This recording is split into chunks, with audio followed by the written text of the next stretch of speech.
And the biggest thing is that if you have something to hide, or if you don't have something to hide, if you admit something and you go into the news and you talk to a journalist about justifying something that potentially had happened, you're immediately opening up a can of worms. You're immediately creating people will create controversy. You're getting people to ask more questions, and you're always going to open yourself up for criticism. So that's why the royal family have said, no, we're not going to say anything. We're not going to complain. We're not going to explain. We'll just be quiet. And that worked really, really well for the Queen.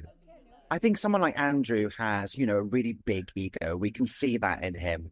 And we understand too that he is probably a royal member of the royal family that has always had a bit of controversy around him. He's always been seen as a bit of a playboy prince.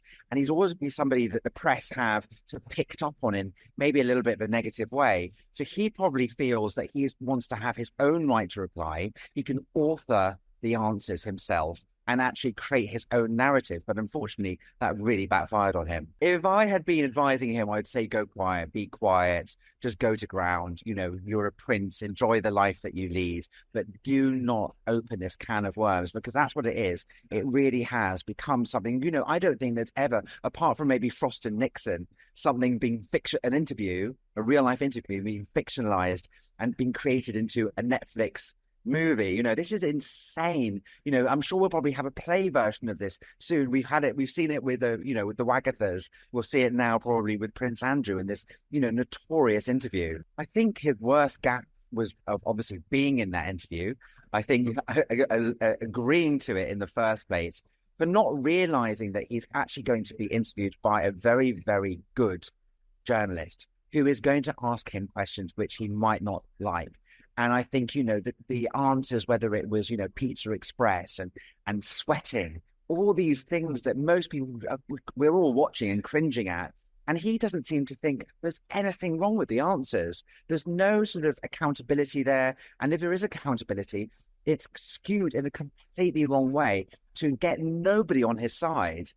There was no admission that a relationship with somebody like Epstein, who was terribly toxic, would have repercussions, all over the world with lots of different people.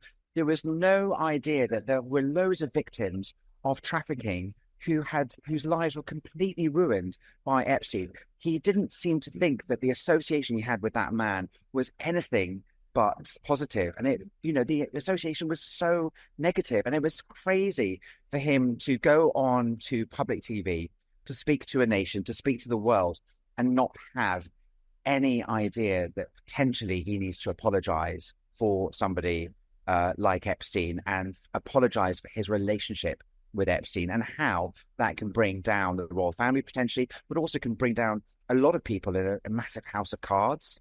Going to stay in a convicted sex trafficker's house and not to think that's wrong, to know that the people, there's going to be paparazzi taking pictures of you, and not to think that your association in any way is wrong with that kind of person.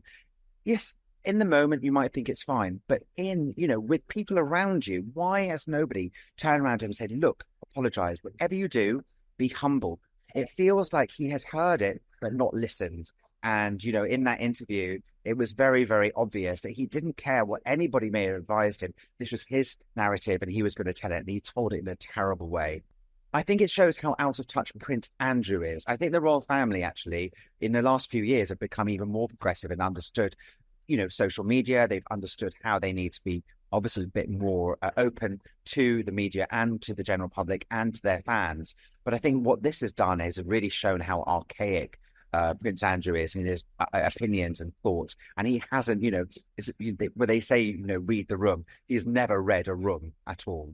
I think it's really deluded that he thinks that he should be frontline in the royal family. I think it's also really difficult to see him at celebrations like Easter and Christmas, at church and leading the royal family, because that gives out a very, very sort of negative connotation for them. I think it's really bad for them to have him seen anywhere, photographed anywhere.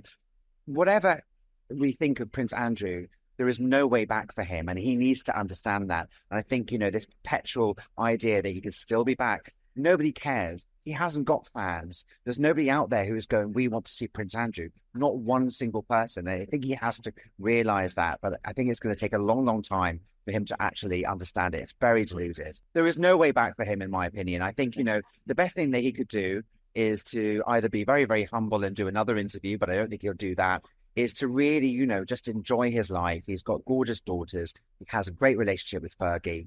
He has a lovely house. Just live a quiet life.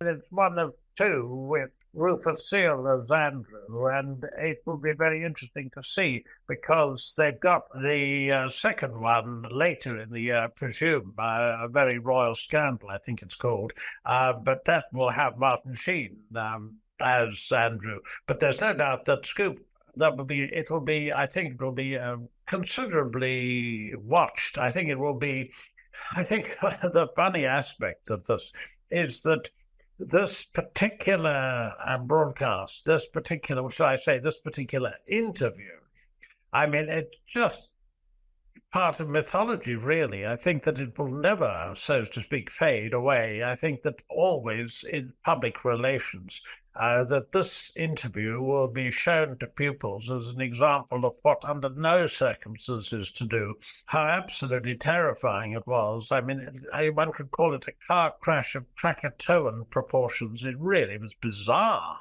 Firstly, reports are that Princess Beatrice is certainly not happy with it. Apparently she features, and maybe it will tell us a bit more about what, if anything, she had to do with it.